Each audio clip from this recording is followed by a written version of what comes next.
On le voit, ça fait des filaments de partout. Voilà, ça, c'est ce qu'il ne faut pas faire.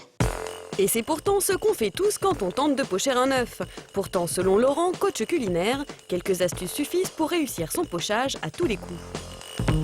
L'eau, si elle bout, ça va casser l'œuf. Le blanc risque de partir un petit peu partout. Il faut juste qu'elle soit frémissante. Frémissante, mais pas bouillante. Autre règle, utiliser des œufs très frais pour éviter les bactéries. Rajouter du vinaigre pour faciliter la coagulation du blanc. Puis le secret du coach, utiliser un ramequin. Donc là, on va plonger le petit ramequin dedans, tranquillement. On va laisser couler un petit peu l'eau. Voilà, ça va prendre gentiment. Et là, on verse tout doucement. Voilà. On ramène juste le blanc autour du jaune, mais tout doucement. C'est précieux, un jaune. Laissez cuire 3 minutes, pas une seconde de plus, et c'est dans la poche. Diététique et idéale pour conserver les vitamines des aliments, la cuisine pochée fait désormais fureur aussi bien avec les viandes et poissons qu'avec les fruits. Son plus, leur apporter un moelleux incomparable. Certains ont même fait de cette mode leur spécialité. Tipène, on va avoir un florentin, s'il te plaît. Franklin a mis tous ses œufs dans le même panier. Dans son restaurant, il n'y a que à la carte. Et si on les déguste sous toutes les formes, les pochés sont les plus demandés. On est entre 160 et 200 œufs pochés par jour. C'est 50% de mes ventes. Il faut dire que Franklin ne se contente pas de pocher ses œufs. Il a étoffé la recette de base et la décline à l'envi. Donc c'est des petits muffins grillés sur lesquels on met un œuf poché. Entre l'œuf et le muffins, vous avez un lit de quelque chose. Alors le bénédicte, c'est du bacon, une tranche de bacon. Le norvégien, c'est une tranche de saumon fumé. Le florentin sont des épinards frais. Mais quels que soient les apparats dont on le couvre, ici l'œuf reste la star des assiettes. Et pour Franklin, pas question de transiger sur sa consistance.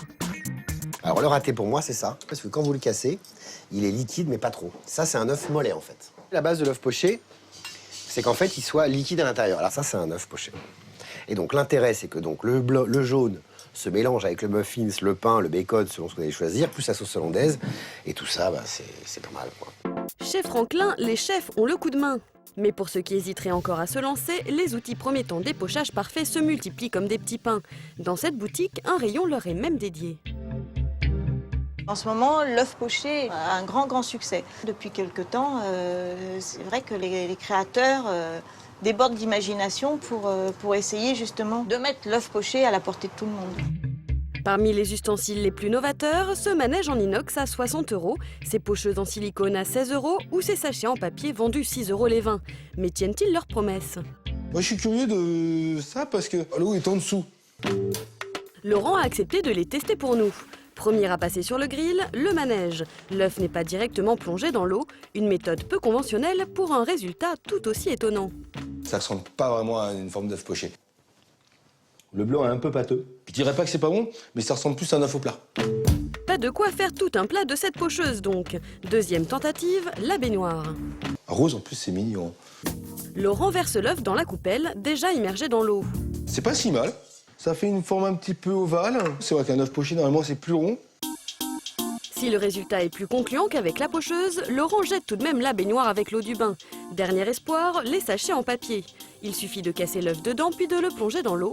3 minutes plus tard... Ça a été super facile d'utilisation. C'est intéressant, ça ressemble vraiment plus à un vrai œuf poché. Pour la forme, c'est gagné, mais qu'en est-il de la texture? Je pense pas qu'on sentira une vraie différence avec notre œuf poché traditionnel. Non, ils sont quasiment identiques. Ça, je pense que ça peut être une vraie révolution dans l'œuf poché, quoi. Grâce à ces sachets, vous devriez faire fondre de jalousie vos invités dès l'entrée. Mais pour vraiment les épater, pourquoi ne pas pocher aussi votre plat principal? Eau frémissante. Donc, je le plonge. Dans les cuisines de Julie, chef d'un restaurant gastronomique, tous les aliments passent à la casserole. En effet, elle ne jure que par le pochage, notamment pour ses poissons. C'est une façon, une manière de garder le produit le plus naturel. C'est beaucoup plus diététique ça que de la faire dans le four. Vous avez toute la graisse. Là, c'est un produit qui est très light. En effet, comptez 80 calories pour un pavé de cabillaud poché, contre 150 lorsqu'il est cuit à la poêle. Mais attention, le pochage ne convient pas à tous les poissons. Voilà par exemple un poisson qui sera difficile à pocher. C'est trop plat, tout va s'effilocher complètement. Il faut des poissons assez fermes, très épais aussi. Comme le saumon ou le cabillaud dont Julie s'apprête à pocher un pavé. Son astuce pour intensifier le goût, le plonger dans un bouillon de poisson. Après 10 minutes, elle n'a plus qu'à égoutter et dresser avec des mini-légumes. Le poisson, il vit dans l'eau, pourquoi pas on le ferait cuire dans l'eau? Donc il est heureux dans l'eau, donc il continue à être heureux dans de l'eau. Plus étonnant, Julie poche aussi de la volaille. Sa recette du jour, des suprêmes de pintade farcis aux épinards et aux champignons, roulés dans du film alimentaire puis simplement plongés dans un bouillon. 10 minutes de cuisson suffisent pour obtenir une viande moelleuse sans aucun ajout de matière grasse. Les recettes pochées du chef se dégustent aussi bien en entrée qu'en plat, mais pour le dessert alors. Au bout, on va pouvoir y plonger les bananes. Pocher des bananes, il fallait y penser. Sophie, cuisinière fantaisiste, l'a fait.